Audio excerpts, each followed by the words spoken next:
Bismillahirrahmanirrahim. Alhamdulillahi rabbil alamin. Wassalatu wassalamu ala sayyidil mursalin wa imamil muttaqin sayyidina wa maulana Muhammadin wa ala alihi wa sahbihi ajmain. Alhamdulillah, segala puji kembali dan selalu teratur kehadirat Allah yang masih melimpahkan nikmat sehat panjang umur kepada kita seberataan, sehingga diperjumpakan lagi di majelis ilmu yang kita selalu berharap mudah-mudahan membawa kita pada kebaikan-kebaikan dunia dan akhirat. Amin ya rabbal alamin. Melanjutkan kitab Al-Mukhtasar Al-Latif. Hari ini masuk kepada babus shalah, bab tentang sembahyang. As-salawatul maktubatu khamsun. Sembahyang yang wajib ada 5. Sembahyang yang wajib ada 5. Apa aja 5 itu?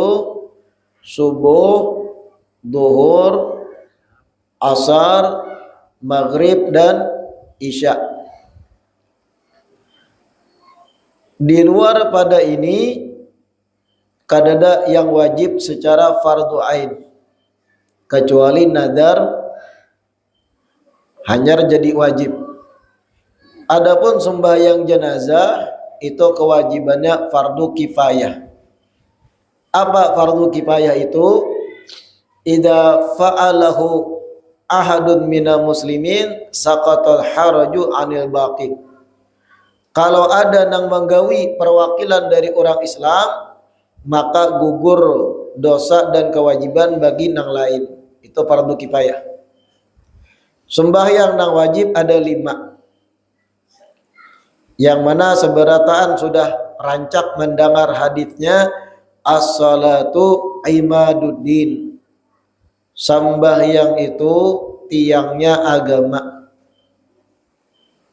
Sembahyang itu pondasi agama. Faman aqamaha faqad aqamad-din. Siapa orang bujur-bujur menggawi 5 waktu sembahyang itu, sungguh ia menegakkan agamanya. Wa man tarakaha faqad hadamaddin. Siapa orang meninggalkan sembahyang sengaja, maka sungguh inya meruntuhkan agamanya seorang.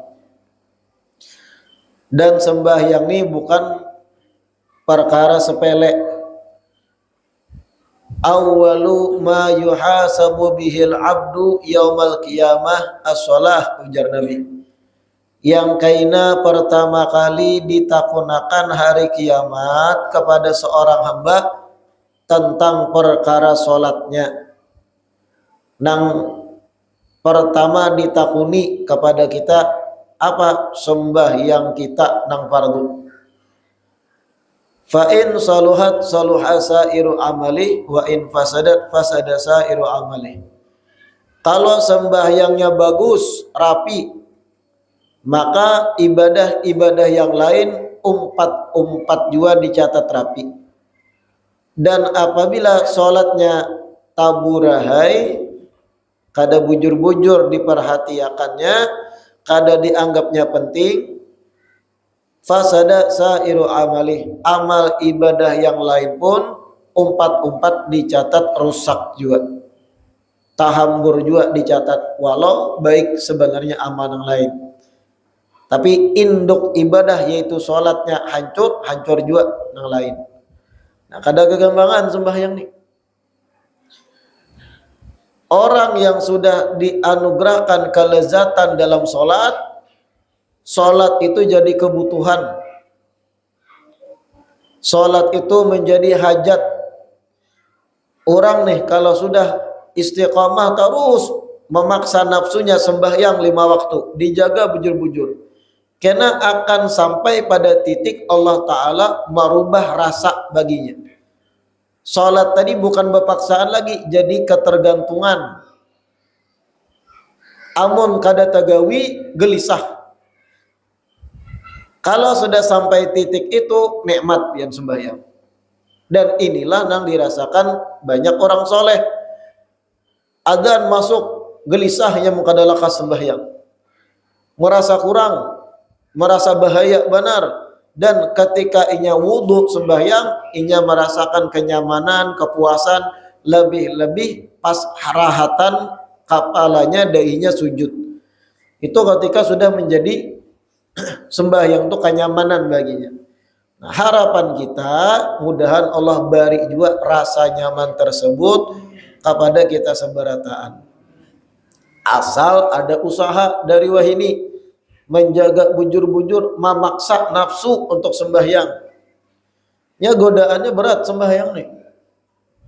Kawanlah membawai inilah, asyiklah beudak HP, asyiklah nonton, asyik baramian. Lalu asa ngalih menggawi sembahyang, banyak godaannya. Cuma kalau pian paksa bitakalluf terus pian paksa. Karena ada sampai satu titik pian dianugerahkan Allah model dituangi banyu dingin di kepala pas sembahyang, nyaman, lega gitu. Rasa nyaman karena meyakini ini perjumpaanku lawan Allah Ta'ala. Salat adalah media wadah bagiku untuk curhat, bertamu, berhadapan lawan penciptaku. Sebagaimana manusia nih, kalau sudah cinta lawan pasangan, lakian cinta dah lawan binian. Ketika banyak masalah, kepala bersamut, tatamu lawan binian yang inya cintai, damai langsung. Rasa dunia hanya milikku berdua hilang. Nah itu padahal hubungan antara makhluk. Sembahyang lebih pada itu. Kalau kita sampai pada itu. As-salawatul maktubat khamsun. Salat nang fardu itu ada 5. Isya, subuh, duhur, asar, maghrib. Sedikit dibahas. Sebagian ada kadang penceramah. Salat itu adalah Islam. Perhatikan kata Islamnya. Isya. S, subuh. L, luhur, yaitu duhur. A, asar. M, maghrib. Kalau orang kada sembahyang, maka inya kada pas Islamnya, hilang hurufnya. Ini ceramah beberamang. Kada masuk. Islam itu kalau bahasa Arab, i-nya tuh hamzah, lain ain. Sedangkan Isya tuh pakai ain. Kemudian subuh, kemudian duhur, kada luhur di pepaksanya, luhur asalnya duhur tuh luhur. Ya bagus niatnya, tapi itu menyanyalah. Kada kayak itu, jangan dikait-kaitkan.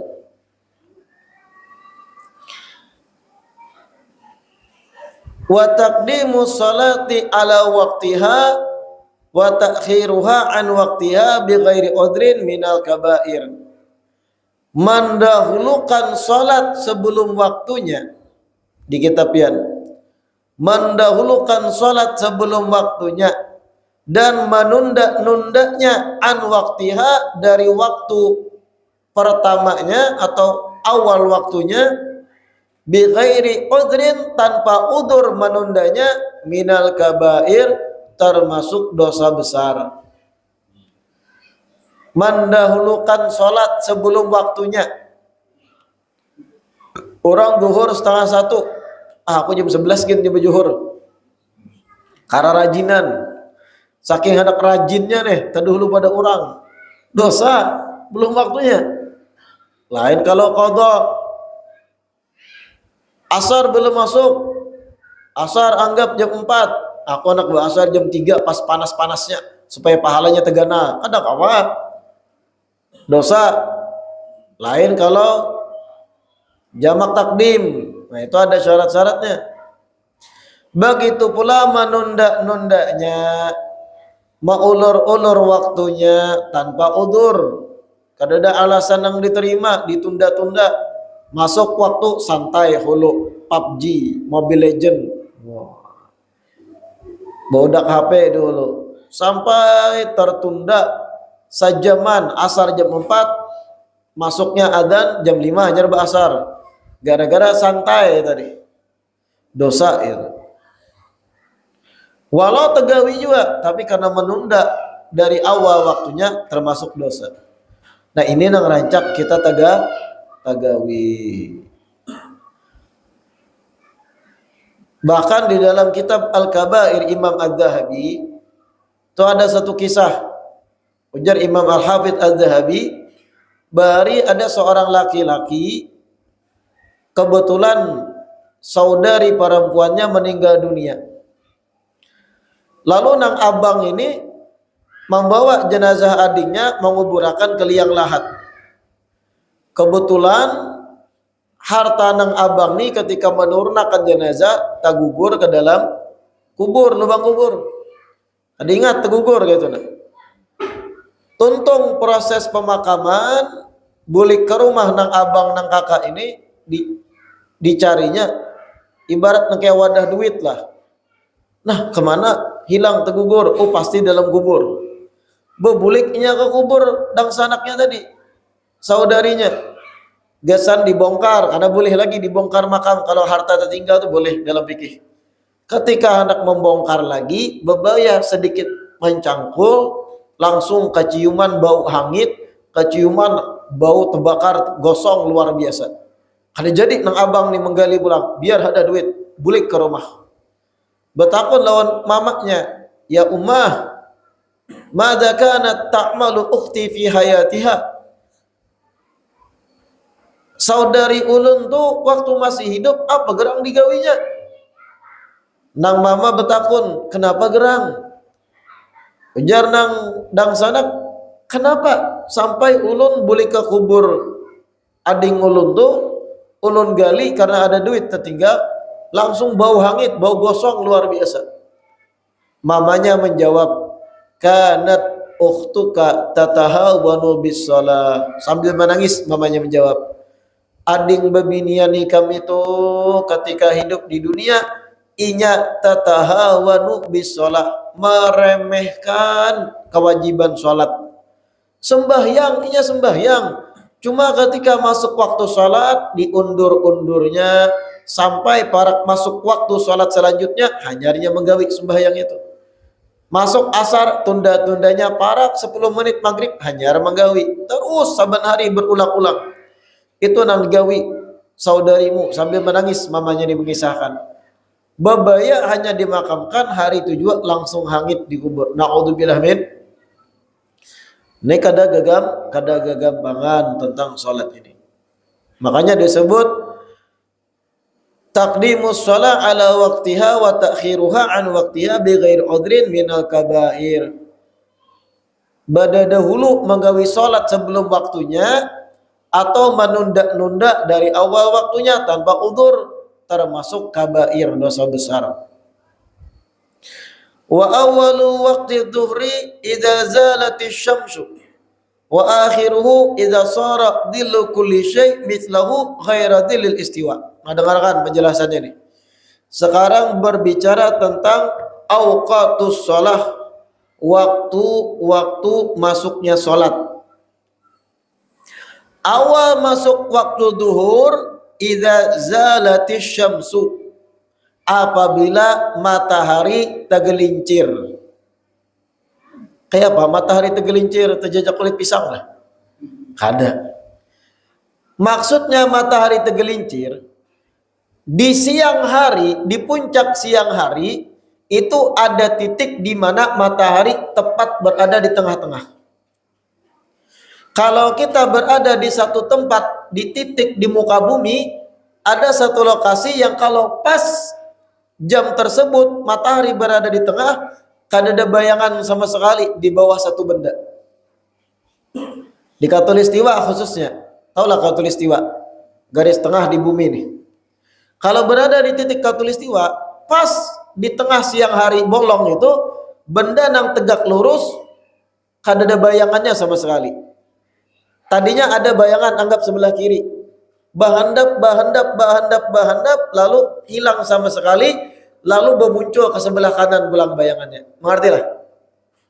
Ketika hilang sama sekali, itu disebut matahari tegak lurus, istiwa disebut. Dan ketika mulai tergelincir, arti tergelincir mulai masuk fase sedikit berikutnya.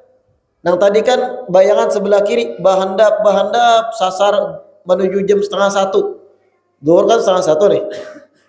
Sasar bahandap teng hilang sama sekali. Itu berarti di puncak matahari di atas benda tadi. Lalu tiba-tiba bermuncul sebelah kanannya dikit, set, sambil berpanjang tapi sedikit muncul, itu ngarannya matahari tergelincir masuk waktu duhur. Itu amun kita di Khatulistiwa. Kalau kita di daerah yang jauh dari garis Khatulistiwa, itu karena di titik puncak matahari ada bayangan, tapi kada panjang biasanya. Anggap tadi bayangan jam 11:30 menuju 1:30, anggap duhur 1:30. Asalnya panjang bayangan tadi nih, 10 cm anggap. Bahandap semakin bahandap, tersisa 2 cm. Setelah 2 cm tersisa, bertambah berpanjang pulang. Nah, bayangan 2 cm tadi itu gara-gara kita kada pas di titik garis Khatulistiwa. Dan bayangan titik 2 cm tadi menjadi titik di mana paling handapnya bayangan kemudian memanjang lagi, itu disebut zillul istiwa, bayangan istiwa, bayangan puncak. Apabila masuk duhur, ketika sudah sampai 2 cm kemudian bertambah pulang bahasa tergelincir ngarannya. Itu ujar ulun kalau kita di titik permukaan bumi nang jauh pada garis Khatulistiwa, pasti ada bayangan itu tersisa. Cuman kada bertambah, kada mau hilang sama sekali secara total. Bahandap matahari semakin memuncak nih, teng sisa 2 cm. Kemudian bertambah pulang, yang 2 cm kada hilang lalu, itu artinya bayangan istiwa. Kenapa masih ada sisa 2 cm? Karena lokasi kita kada pas di tengah garis bumi. Itu dipelajari di sekolahan masalah bayangan itu. Masih ingat lah Bian? Awal masuk waktu duhur apabila matahari tergelincir. Yang tadi bertambah pulang bayangan sedikit. Setelah inya hilang lalu atau setelah yang paling minimalnya bayangan yang tersisa. Itu awal masuk waktu duhur. Nah ini kalau kita pakai ketika mana? Ketika kita kadada lalu petunjuk masuk waktu sholat. Kita di tengah hutan misal. Jam kadada, HP habis baterai. Apabila masuk duhur, orang adzan kadang-kadang tengah hutan. Tajak tihang, tak, tongkat tajak. Lihati bayangannya. Itihi taruh sambil betakai. Tut bayangannya bahandap, stop, berpanjang bulan, berarti masuk duhur. Cuman kalau pian meitihi sejaman berhirang awak. Bapak meitihi terus bawah matahari. Nah itu masuk waktu duhur. Wa akhiruhu, dan berakhirnya masuk waktu duhur idza sara dhillu kulli syai' mithlahu ghaira dhillil istiwa. Apabila bayangan satu benda sama persis kayak bendanya. Ini berakhir waktu zuhur. Pian menajak tihang tadi panjangnya, tingginya anggap 20 cm. Kalau pian berada di titik Khatulistiwa, mengetahui berakhirnya waktu zuhur apabila bayangan seukuran dengan bendanya. Tinggi benda yang ditajak 20 cm, bayangan 20 cm juga, itu berakhir waktu zuhur. Itu kalau di titik Khatulistiwa. Tapi kalau kita nang kada di titik Khatulistiwa, itu kena tambahi dengan bayangan yang tersisa ketika masih di puncak matahari. Nah, kalau jelaskan tadi. Bayangan berakhir bahandap sampai 2 cm bersisa anggap. Setelah 2 cm bersisa malah bertambah pulang. 2 cm kada hilang lalu. Berarti 2 cm itu tambahkan dengan ukuran panjang benda, disitulah berakhirnya waktu zuhur. Mengertilah ya? Ini harus pakai memang menjelaskan nih. ada prakteknya atau digambarkan. Mengertilah Najib. Cuma ini memang untuk kita di Indonesia di era modern sudah ada mereka-mereka yang ahli di dalam menghitung urusan-urusan pergeseran pergerakan matahari, sehingga kalau ditentukan sudah, karena kadang pacang berubah. Jadi ketahuan apabila masuk waktu zuhur jam sekian, berakhir jam sekian. Atas dasar ini juga, dan karena waktu itu kadang berubah-ubah, perputaran setahun itu sampai berapa tahun kadang berubah, kalau ditentukan berdahulu apabila masuk waktu zuhur. Karena kayak itu juga ujung-ujungnya.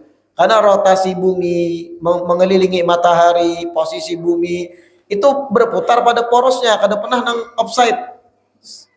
Kalau offside bertabrakan non planet lain, sehingga urusan waktu sholat ini kadang berubah-ubah. Makanya kadang ada jadwal waktu sholat sudah dikeluarkan orang setahun berdahulu. Karena itu tadi patokannya, kadang pacang berubah.